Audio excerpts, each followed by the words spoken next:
Now today, ladies and gents, it is the day that obviously we are set to receive the cost of living figures. I mean, these figures are coming in at around 10 a.m. This morning, which is obviously one of the things that I'll be closely monitoring today, as these figures are very important to us, or to not only us as consumers, but it is also important to companies, because, ladies and gents, if we get to see inflation or these figures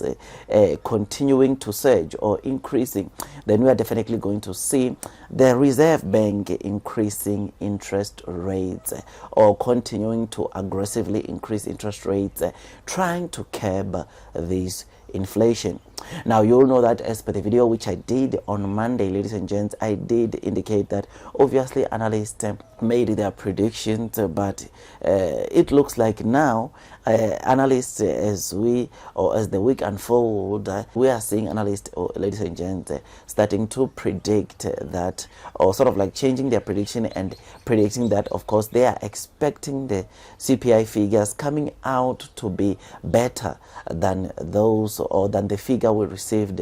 in December. And that figure, you already know by now that it is for 7.4%. Now, analysts today, they are expecting to see 7.2%, which obviously, if we get to see obviously 7.2 or below 7.2, will be sort of like bullish for the market. Whereas if we get to see the figure coming out to be worse or more than 7.2%, then that's bearish probably for the markets, and obviously that will definitely make the Reserve Bank, or the SA Reserve Bank, to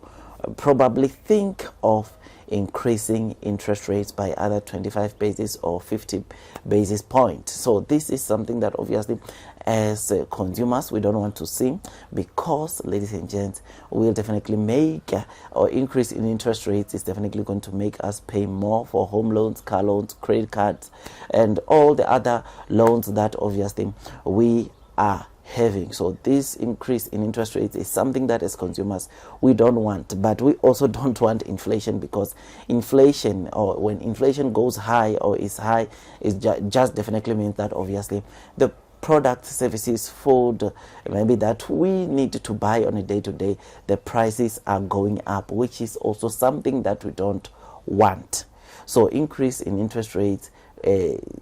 brings down inflation, or at least according to history brings down inflation, which is something that obviously I think, though it might hurt to see interest rates being increased, but it is for our good, because with increase in interest rates decreases the cost of living, which is one thing that we're seeing. I mean, in our, of course, these CPI figures or inflation, we are seeing it coming down, as obviously in August we saw it peaking at around 7.8%. So now, if we get to see at least 7.2% today, it will definitely mean that obviously this increase in interest rates continue to obviously bring down inflation, which is a good thing. Now, you'll remember that obviously due to this high inflation, ladies and gents, a lot of companies that we invest in the stock market are not doing well, because, ladies and gents, like I said, this high inflation means, or just means that the products, services that we use on a day-to-day rises or increases in terms of the price, which makes maybe consumers not being able to afford the services, the products that companies, or some services and products that these companies are offering to consumers, which, ladies and gents, that leads in companies not reporting as good revenues as they were in the previous years, which is always something that is not good at all. So this inflation, not only does it hurt consumers, but it also hurts companies that we invest in the stock market. And of course, that those are companies that are publicly listed in the stock exchange. Yes, today these figures that are coming out today can either make or break the markets in the, of course, coming weeks. It might not be this week, but in the coming weeks, which is obviously something that you need to closely monitor or closely watch, because after these figures, I think in the next week or two, we'll be getting, of course, the Reserve Bank coming out with the interest rates decision. And I personally believe that today's results will, or are the ones that will definitely make them to either make or break the market. Today's results will make them to, of course, crash the markets, or we are going to probably see an all-time high when it comes to the JSE Top 40, which is the thing that, of course, 2 days ago we got to see. So the fact that, of course, 2 days ago or Monday we saw the JSE Top 40 hitting an all-time high, it is something that obviously makes those that invest in the index to be really excited, because not only will they be, or are they receiving, of course, the dividends from the top 40 ETFs that are available, but they are also getting capital appreciation, which is something that is always good when you get both capital gains and, of course, dividends on whatever you are investing in, whether a company or indices. So this is something that is incredible, and something that I think it must be exciting those that are investing in the top 40. But it is very important that obviously these two events that are set to take place, one which is the CPI figures which are coming out today, and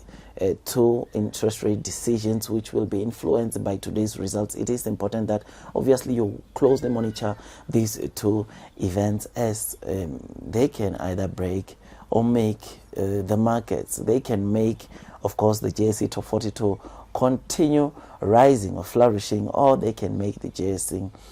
Top 40 to plummet by some good percentage, which is something that obviously we don't want to see that. Otherwise, with all that, guys, I like the fact that, of course, South African markets are bullish, though we are seeing, or we are still sitting with problems like load shedding, which we already know that obviously this is not good for the economy. The load shedding continues hurting our economy, which is why we are seeing companies continuing emphasizing to the government that they must try their best to make sure that this load shedding fades away, as it is hurting businesses, and not only small businesses but even large businesses. I mean, last year we saw companies like Sibanye Stillwater coming out and say that it will definitely, or because of load shedding, they will definitely shut down some of their operations, or it will have some huge impact in their operations, which is why it is important that, of course, the government make sure that this load shedding issue gets resolved. I mean, just yesterday we saw also that the steel and engineering sector is urging all hands on deck on this energy crisis. So they are indicating that, of course, the South African government must do whatever they can to, of course, make this load shedding fade away, as, of course, it might bring harm also in their sector. So load shedding, it is a serious problem in our country, guys, as I think right now we are currently sitting at stage 5 and 6, which obviously makes you to not have electricity roughly between 6 to 8 hours per day, which is obviously not good, and especially to those small companies that might not have maybe backup power systems in place that can make them continue supplying their services even with load shedding. So this is something that, ladies and gents, will definitely or continues to hurt our economy, and if the government does not act and make sure that this gets resolved as soon as possible, then we are going to definitely see our economy seriously being hurt by load shedding. Otherwise, with all that, guys, I just thought I should just give you these quick updates as to what is it that we can expect now. What are some of the things that you need to monitor? If, of course, you enjoyed this video, don't forget to hit that like button, comment, and subscribe. And once you subscribe, don't forget to hit or click that notification bell so that at least you get notified by YouTube every time I drop a new content. Otherwise, that's all from me, and I wish you nothing but the best in your stock market investing journey, and God bless you all.